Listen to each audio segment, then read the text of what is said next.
Today we are joined by Scott Sumner, who's the VP of Strategic Marketing at Accedian, to talk a bit about what the company is doing in terms of the service assurance space. So hey, Scott, thanks for joining us again. We always appreciate it. Oh, thanks, Dan. It's really nice to join you here today for this interview.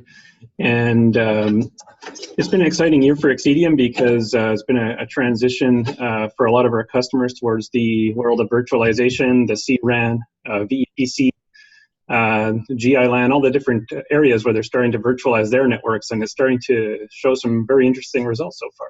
Yeah, again, I know we've talked in the past about the fact that the virtualization world is definitely catching up with us, and it does seem like 2016 has been a big year for that. But maybe start off with a little overview of kind of how Accedian, participates in the service assurance space for the telecom carriers out there. Sure. Well, Accedian's a 12-year-old company, so we're very stable, international, one of the larger players in the service assurance niche in terms of performance monitoring and quality of experience. And really our mission in life is to bring the most actionable, complete view of network performance and health to a central location for operators so they can actually take control of these networks, whether they're physical or virtual, and then enhance performance to really ultimately serve the user experience. And that part is ultimately key as we get into virtualization, as networks become more granularly controlled at application and policy levels, to make sure that the people who really are paying for the service are getting what they need, but also that all the diverse applications are coexisting seamlessly together. Makes sense. And I guess, looking at the virtualization space, what impact is that having? I know we're still kind of early in terms of some deployments in terms of virtualization, but it is coming along. I'm guessing for you guys, what impact is that having in your own operations and how you're working with carriers out there? Well, I have to say we've learned an awful lot this year from our service providers who are going through that. And if we just take one simple example of, let's say, VoLTE as a service, a lot of the new rollouts are based on highly virtual platforms. And one thing the operators were not expecting was that, I guess they were anticipating that networks and services would behave like they did in the static world of hardware-based networks. And what they're finding is it's not just that the virtualization layer itself is maybe hard to manage, it's that it interacts on new levels, almost like a living, breathing entity. So when you have all these different pieces and network functions talking to each other, they're to some degree self-organizing and autonomous. And that's why they benefit from incredible scale. But unfortunately, that's also creates a lot of these kind of what I would call micro fractures or micro issues that when you take them together, they can cascade and actually take down a network or a service at a very large scale in a sort of a knock-on effect. And that's something we never saw in static networks before. And I don't think operators were ready for that level of surprise. Things that they can't see going on the network that are ultimately causing large-scale quality of experience issues. Yeah, interesting. Again, I know that VoLTE part of it is very interesting because VoLTE is a service that needs a very high level of service quality with it, because again, it's a voice traffic, and unlike video or things like that, it does seem like voice traffic, and if there's an issue in the network, it's pretty apparent to the customer. I'm guessing for something like that, I'm sure, like you said, you're seeing quite a bit of work there in terms of getting operators kind of up to speed and comfortable with running these services in a virtualized world. I'm guessing that's been a bit of a challenge. I'm sure you've seen some good results so far.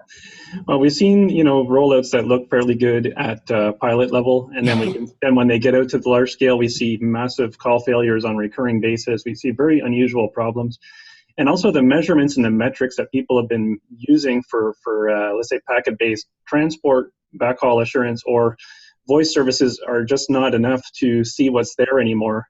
And one example of that is a large operator we were working with in Asia that had these recurring VoLTE failures. And it turns out that the only metric we have nearly 200 different ways of viewing the network and statistical viewpoints and KPIs. The only one that pulled out a correlation with that was what we call a lost burst measurement, which is essentially a group of packets that are lost in a row sequentially.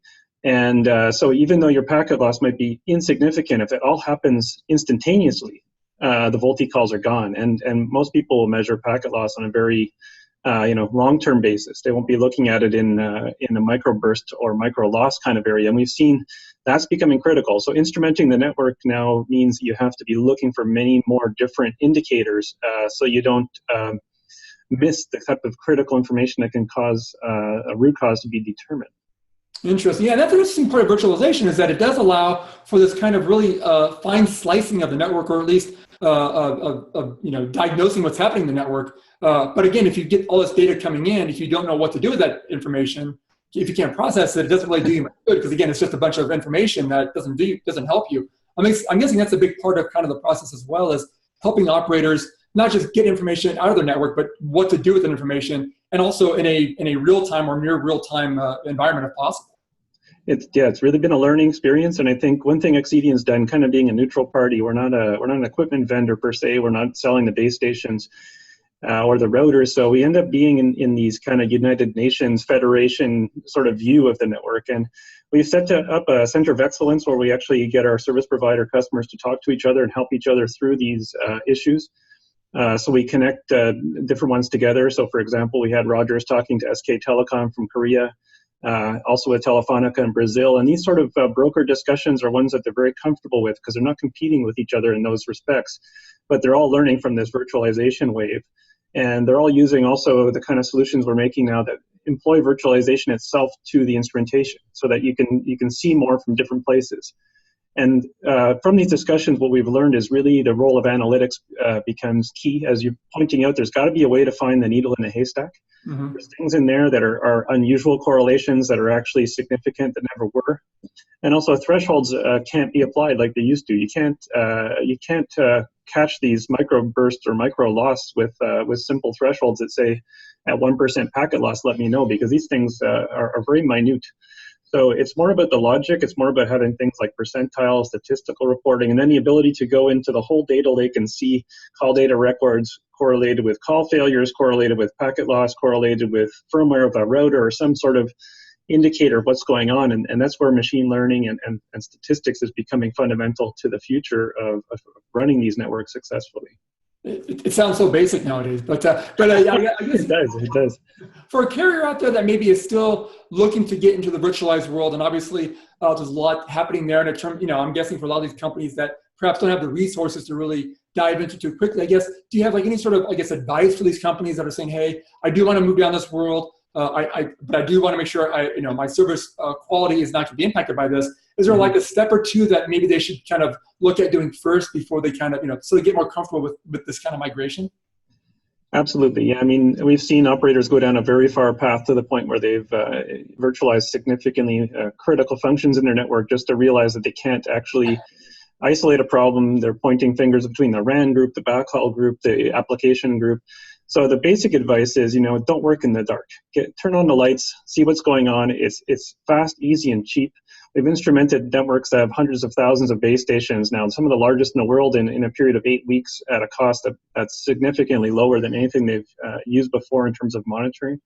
So it's exciting that they can roll this stuff out quickly on their own cloud, and then they start seeing things right away. And I wouldn't go into something like VoLTE or virtualization without being prepared with the tools you need to see the invisible, the phenomenon that aren't there in a static network. And so a next generation of tools and a new dimensions are required to see. And that's kind of the advice we either can give through that center of excellence where we have our customers openly discuss this with each other, or we just wait for one of them to totally crash and burn, and then they'll give us a call and we'll do our best to save them. But either way, it's a pleasure working with them as partners, because that's where the solution's getting developed. It's right there at the customers who are experiencing these sort of the new possibilities and opportunities that virtualization brings, but also all these interesting surprises at the same time. Yeah, and that's probably one of the best things, it seems like, about virtualization is it is kind of requiring operators, vendors, everybody to kind of really work more together about this, because at the end of the day, this stuff doesn't work unless everybody's on the same page and things are interoperable and things. It seems like that's been at least one of the positives about this move towards virtualization. I think so too. You see, ecosystems were the buzzword for the past couple of years. We're past the point where anybody's trying to make as many formal ecosystems. I mean, what's important now is that your system is open enough and flexible enough and proven that you've been working with these guys.